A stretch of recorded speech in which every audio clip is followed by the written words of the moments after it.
মুঘল সাম্রাজ্যের সম্রাট শাহজাহানের উত্থানের রং লাল। আগ্রা থেকে দিল্লিতে যখন রাজধানী নিয়ে আসেন তখন হয়তো গৌরবের সে রঙই ছড়াচ্ছিল এই ঐতিহাসিক লালকেল্লা। কিন্তু কালের আবর্তে দিল্লির দূষিত বাতাসে চির ধরেছে সে রঙে। লালকেল্লার দেয়াল কালো হয়ে যাচ্ছে। সম্প্রতি প্রকাশিত এক গবেষণায় উঠে এসেছে এই তথ্য।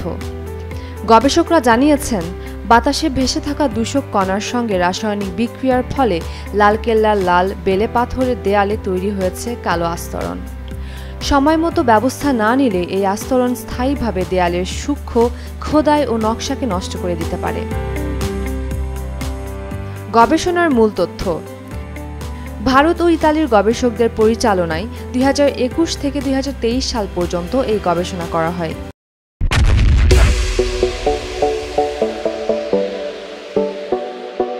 গবেষকরা দিল্লির বায়ু দূষণ সংক্রান্ত তথ্য বিশ্লেষণ করেন এবং লালকেল্লার বিভিন্ন দেয়াল থেকে কালো আস্তরণ সংগ্রহ করে এর উপাদান পরীক্ষা করেন।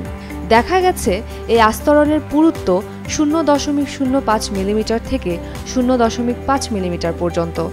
সূক্ষ্ম ধূলিকণা এবং অন্যান্য দূষক পদার্থ জমে সময়ের সঙ্গে সঙ্গে দেয়ালে কালচে দাগ ও স্তর তৈরি করেছে। এতে খিলান, গম্বুজ ও সূক্ষ্ম পাথরের নকশা ক্ষতিগ্রস্ত হচ্ছে। এমনকি দেয়ালে ফোসকা পড়া ও খোসা ওঠার মতো ক্ষতির প্রমাণও পাওয়া গেছে। এই গবেষণাটি চলতি বছরের জুন মাসে আন্তর্জাতিক জার্নাল হেরিটেজে প্রকাশিত হয়েছে। এটি লালকেল্লার উপর বায়ু দূষণের প্রভাব নিয়ে করা প্রথম পূর্ণাঙ্গ গবেষণা।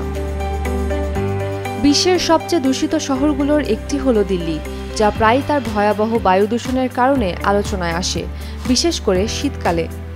সংরক্ষণবিদরা বহু আগেই সতর্ক করেছিলেন ভারতের রাজধানী সহ কয়েকটি রাজ্যের ঐতিহ্যবাহী স্থাপনা দূষণের কারণে মারাত্মক ক্ষতির মুখে পড়ছে। 2018 সালে ভারতের সুপ্রিম কোর্ট জানিয়েছিল, বায়ু ও পানি দূষণের কারণে সাদা মার্বেল দিয়ে নির্মিত 17 দশকের বিশ্বখ্যাত সমাধি তাজমহল হলুদ ও সবুজাভ বাদামি রং ধারণ করেছে।